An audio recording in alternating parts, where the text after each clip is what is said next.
Have you ever noticed something about the scriptures, and specifically the Book of Mormon?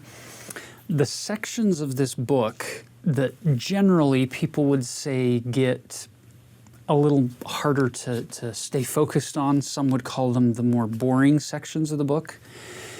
In almost every case, we're talking about the house of Israel in those sections, whether it be the Isaiah chapters or some of the long speeches about the house of Israel, about the scattering and the gathering, whether it's Zenos's allegory. All of this is about the house of Israel.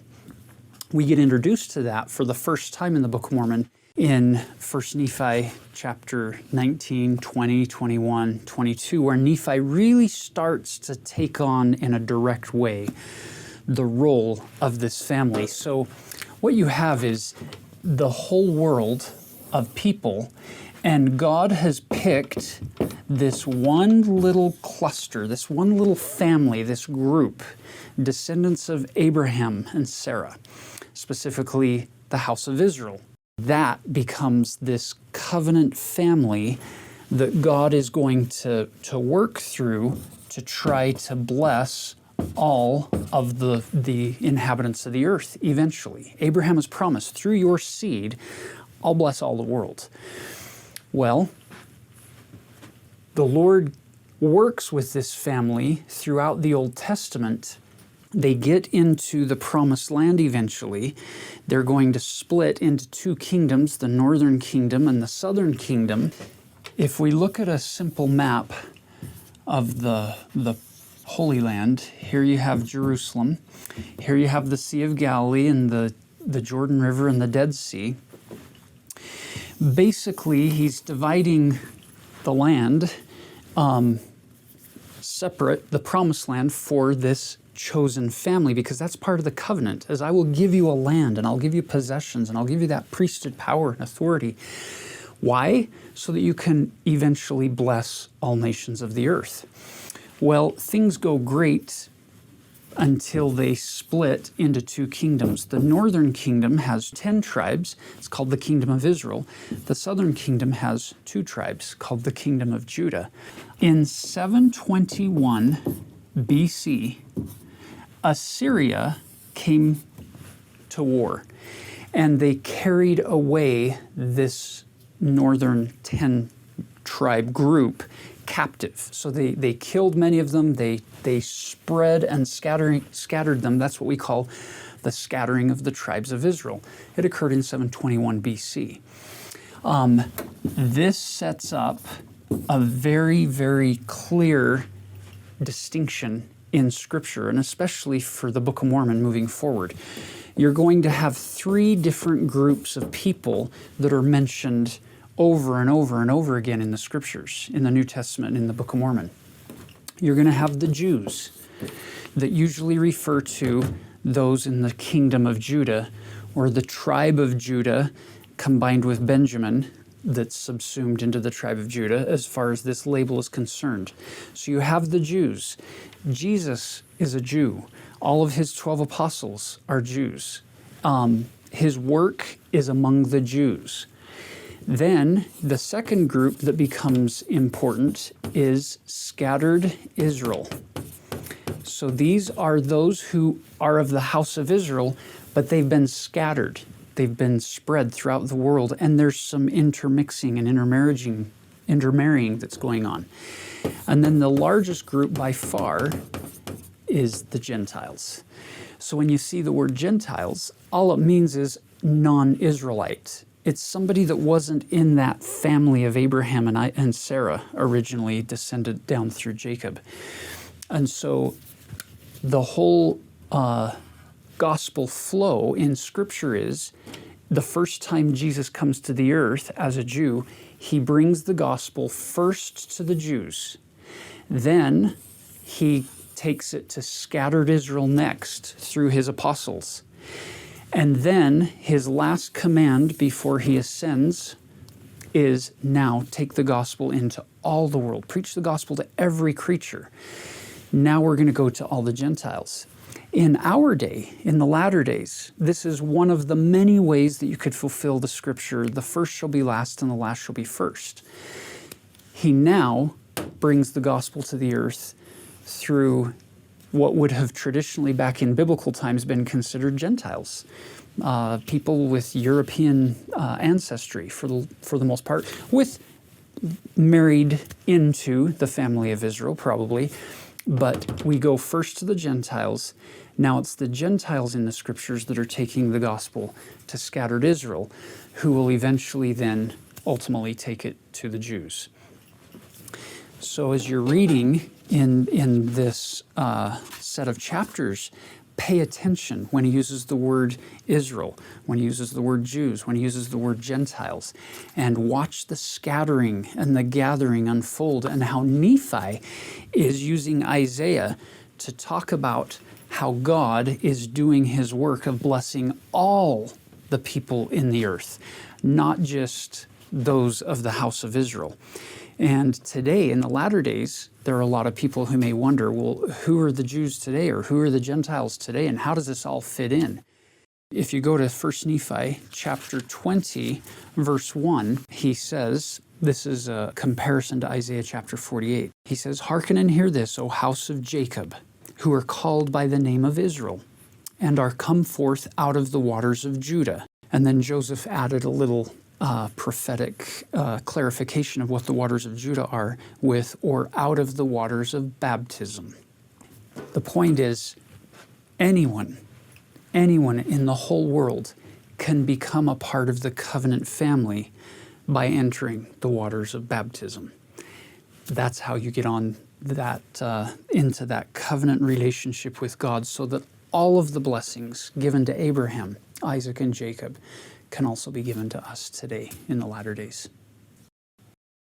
You've probably heard the phrase that we should come unto Christ and be perfected in Him, or be faithful and move forward in faith on the covenant path. Sometimes we struggle to know how. How do I do that? In 1 Nephi chapters 16 and 17 and 18, we see beautiful examples of how Nephi demonstrates what it means to come unto Christ and to trust in Him and to move forward. At multiple phases in this story, whether it's being hungry and breaking the bow, or following the directions on the Liahona through the more fertile parts of the wilderness, or getting the command to build a ship, do something he's never done before. Whatever it may be, Nephi's demonstrating a pattern for us that Elder David A. Bednar has spoken about, that I think is really helpful for students of the Scriptures as you move forward. It's the different aspects of faith, what it means to have faith and act in faith. Elder Bednar, in a great talk called Seek Learning by Faith, shares the three aspects of faith. He says there's faith that is more of a belief, and that is the assurance level of faith. If I have enough assurance and enough of that raw belief, it will cause me to then act in faith. It will take me to the action level of faith, where I'm doing something. And that action level of faith will result in the Lord giving me some sort of an indication that what I did was in accordance with His will, the evidence level. You'll notice that the way this works in a flow, Elder Bednar said that it becomes actually for us a spiral staircase, so that evidence from one sequence of our life then becomes a higher level of assurance for us the next time we face a trial of faith or a decision or having to move forward in belief. And this then becomes the way that we increase in our capacity to trust in God and act at higher and higher and higher levels of faith as we progress on that covenant path. So as you read through all of these stories in the Book of Mormon, watch not only for those who are following this pattern of increasing their faith and exercising their faith, but the opposite is also true. Any spiral staircase can be walked upward or slid downward. And so you're going to watch as Nephi works with his brothers, for instance, to try to get them to act in faith, but he doesn't put the focus there. That's what they're struggling to do. So he brings them back, and he spends most of his time in chapter 17 trying to shore up their belief, their assurance, giving them example after example after example, preaching to them to try to get their assurance up so they will then act in faith and help him build the ship. And you're going to see both positive and negative examples of this cycle that Elder Bednar shared with us. So in this section, we're talking about 1 Nephi 16 through 22. It's the conclusion of the journey to the promised land. And in many ways, Nephi is narrating his family's story in the guise of the Israelites, who also were led to the promised land. And Nephi narrates his own life in part through the perspective of Moses. In some ways, Nephi is the new Moses, who faithfully leads people to the promised land. In fact, I think it's interesting that just like Moses, who led the people safely through the waters to the promised land, Nephi did too. He parted the waters. Well, God parted the waters using a boat. With Moses, he literally parted the waters. With Nephi, they use a boat to get through the waters safely to the promised land. So there's these interesting literary and spiritual details that interlink. Now, we're not going to spend a lot of time on every aspect of these chapters, but what we should point out, again, is the covenantal context that Nephi is trying to share with us about the covenant path. Remember from the Bible, two major covenants. God made promises to Abraham and covenanted to deliver those promises to his children. And then what we do to receive those promises is covenant back to God, and that covenant was offered to the children of Israel and their descendants at Mount Sinai. And we have the interweaving of these covenants showing up in 1 Nephi chapter 17. God comes to Nephi and says, build a boat. And Nephi had never built a boat. And the reasonable, sensible thing for Nephi to say at this moment is, okay, God, that's an interesting thing. I've never built a boat. Could you have somebody else do it? Instead, what Nephi does is immediately asks, where do I get the ore so I can make tools to build a boat? Nephi doesn't protest that he doesn't know what he's doing. Why is that? Because Nephi, like Abraham, had learned to trust God. And the God of Abraham, Isaac, and Jacob is the God you can trust. That's the whole point of the Abrahamic covenant. Nephi expresses total and implicit trust in God. God knows what he's doing. If he asks me to build a boat, well, then he's going to provide a way to make that happen. And we see, of course, the brothers, Laman and Lemuel, don't believe at all. They don't trust God. They think it's ridiculous. Now, it's interesting, there is some suggestion that Laman's name comes from two ancient Semitic words, not believing or not faithful. We've seen in other videos that the word aman in Hebrew means belief or faith. And in ancient Semitic languages, the word la can mean not. So actually, even today in Arabic, which is a Semitic language, to say no, you say la. So there's this possibility that Laman's name literally means la aman, not believing, not faithful. And if you look carefully at the text, there's instances where Nephi says, and Laman did not believe. So there's this underlying Hebrew wordplay where Laman is identified by his name that he's not in the covenant. He doesn't trust the God of Abraham, Isaac, and Jacob to deliver. And therefore, Laman isn't willing to show his loyalty back to God. Whereas Nephi is absolutely willing to be loyal to God. You want me to build a boat? I'll go do it. And Nephi actually addresses the interaction of these two covenants. God's loyal to us, therefore we should show our loyalty to him, be committed to him by believing.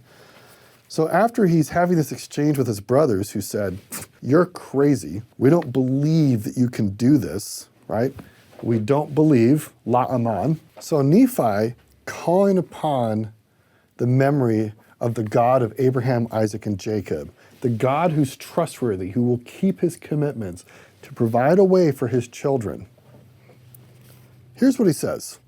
And God loveth those who will have him to be their God. Laman and Lemuel seem to not want God to be their God. Behold, he loved our fathers, and he covenanted with them, yea, even Abraham, Isaac, and Jacob. And he remembered the covenants which he had made, wherefore he did bring them out of the land of Egypt. So again, God had covenanted to provide prosperity, property, priesthood, posterity to Abraham, Isaac, and Jacob. Therefore, when the Israelites were in bondage, God remembered that he covenanted to do this, and he brought the people out. And he asked them to covenant back to him, to be loyal to him when they're in the land. Laman and Lemuel are not doing that. Nephi is. And what Nephi is doing here is saying, this is the God we can trust. When you hear the phrase, the God of Abraham, Isaac, and Jacob, just know, this is the God who makes covenants and keeps covenants. You can trust him to do what he says he will do. Nephi goes on and trying to convince his brothers to trust God, that if we're loyal to God, he'll be loyal to us, and we can accomplish whatever he's asked us to do. In verse 50, he continues, and using the theme that God will only give us commands that we can fulfill and that we can trust God, here's what Nephi teaches his brothers. Verse 50, if God had commanded me to do all things, I could do them. If he should command me that I should say unto this water, be thou earth, it should be earth. And if I should say it, it would be done. And now if the Lord has such great power and has wrought so many miracles among the children of men, how is it that he cannot instruct me that I should build a ship? I mean, really, what's harder? Saving thousands of people from Egyptian bondage and protecting them from from Pharaoh's armies, or that I build a ship? So since I know God has done those great deeds in the past, then I can do this seemingly great deed, which is really not that big of a deal compared to what God's already done. And so in this story of Nephi providing a path of salvation for his family because of the command of God, Nephi is covenantally committed. He's loyal to God. That's what the Mosaic covenant's about, is us being loyal to God. And we do our loyalty we show our loyalty by doing what God asks us to do. And God is under covenantal obligation to provide a path of salvation for us, which ultimately is the covenant path, and that's Jesus.